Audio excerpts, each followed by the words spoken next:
Hello everyone and welcome back to my channel. My name is Erin and I am here to bring you some of the best ideas and ways to deal with emotional and physical health.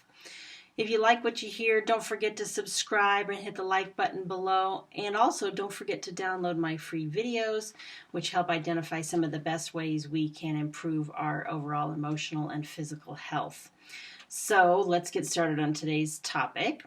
As you know, we're in this series about developmental trauma, and I want to talk about the second one that occurs a little bit later after birth, called attunement trauma. So attunement is the ability for someone to attune to and understand their own needs. And that also works with the mother and child bond. The mother, typically, sometimes the father, is going to attune to the baby's needs and help them get their needs met. When that doesn't happen, that becomes an issue, okay? And if this happens during the first 18 months of life, children develop this way to kind of deny their needs because they aren't able to get them met, and so they just learn, well, they're not going to get met, so why bother? The other thing that can happen on occasion is that there's especially if the mother's in distress, like there's some depression, some other emotional issues, the baby will learn to attune to the mother. This is why postpartum depression is significant, and we need to monitor for that in women so they don't either shut down and stop attuning to their baby, or that their baby doesn't learn to attune to them. That's why it's really important to treat that as early on as we can. Some of the reasons that this may happen are similar. This attunement problem are very similar to what happens in the connection trauma. If you watched my earlier video on the connection stuff, you can tell that a lot of this stuff will carry on, especially in the event of the mother with mental health issues or depression, a trauma that maybe separates the mother from the child. That could be an issue.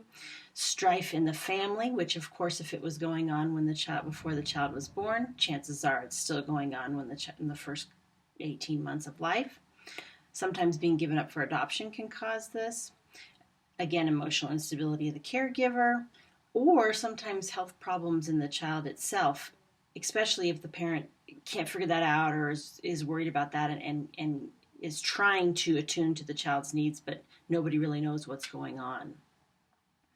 So when these things happen, it's like other developmental traumas, several different reactions can occur. And people can develop a kind of an interpersonal style of one or two ways, particularly with this one. So the first type is kind of the inhibited type. So the inhibited types, they're the ones that completely deny their needs. And they are so focused on giving the needs to others. You might recognize these if you've done any research on codependence. These can happen. A lot of times these are people that choose a caregiving role. Therapists are famous for this. They give, and then they are subject to burnout because they don't pay attention to their own needs. The other one that can tend to happen is the unsatisfied type, which is constantly demanding for their needs to be met, and they don't recognize, they're kind of doing the shotgun approach. They're like, let me just ask for all these needs to be met, and maybe one or two of them will get met. So they tend to wear people out because they're demanding, but then they always feel unsatisfied because only some of those needs might get met because they don't recognize what's healthy, what's not healthy, or understand that they don't always have to get their needs met. So the shame identifications that occur with these particular thought processes and developments are needy and unfulfilled, and the idea that when I get whatever it is, the relationship, the job, the fame, whatever it is, then I will be fulfilled. And even though when they may strive to get those and then they get them, they're not fulfilled. So it becomes an ongoing shame identification. Now, in contrast, a lot of times, of course, like in the inhibited type, they will develop that whole pride-based, I am the giver, I am the caretaker, this is my value, this is my relevance to the world, is that I give these things to other people. And when they can't, or a person doesn't need it, or it becomes smothering, that can be an issue. So they kind of have to learn how to temper some of that. So some of the behaviors you might see in somebody that has this kind of trauma is sometimes difficulty sustaining energy in projects, because they get this great energy, like I'm going to go and I'm going to do all this, and then they kind of fade over time because they get into the next thing. They can be kind of covertly clingy, especially if they want to be needed. And that's typical of the inhibited type, or the ones that are a little bit, sometimes we'll call them rescuers. That happens as well. Sometimes they like to talk because it gets them some form of attention. You have to be careful, because just because you like to talk doesn't mean that you need the attention. Sometimes you're just an external processor.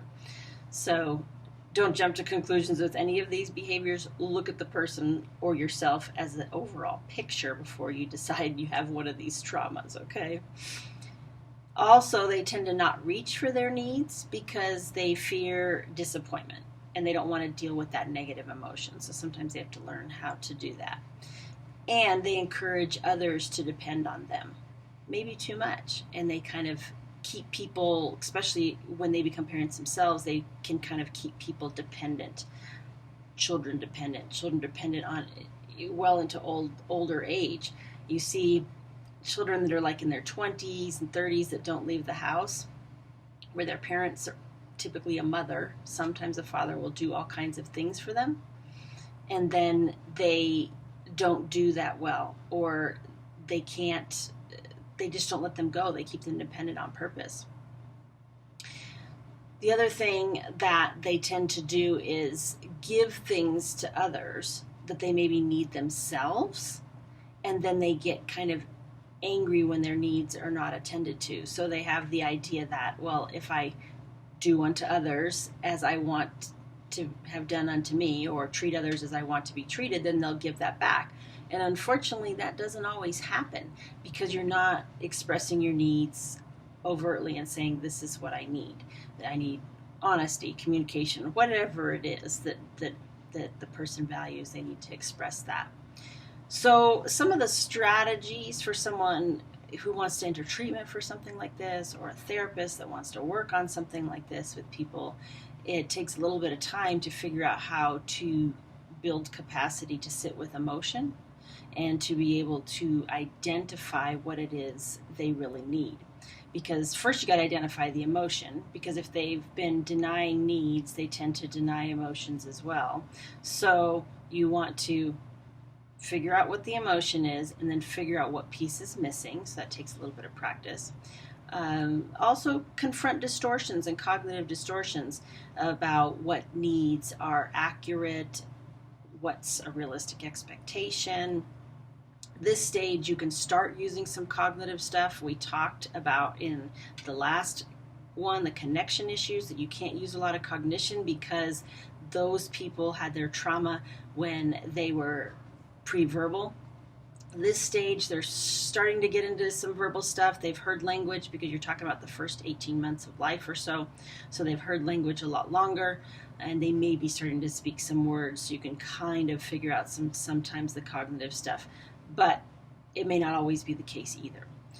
So they, again, are going to work on realistic needs, expressing needs directly in a non-threatening manner, not demanding, not with ultimatums and things like that, because sometimes the demanding types will be giving these ultimatums to people. I need this or else, where they need to kind of express what they're feeling along with the actual need. And then reduce their identifications with early grief and loss. They may have some grief and loss due to the relationships with their parents, and they need to kind of stop identifying with that, so to speak, not assume that they're always going to be a victim, so to speak, or be the one that has to give up, be the martyr. So they need to stop identifying with that particular role in their lives. So that's my summary on kind of attunement trauma.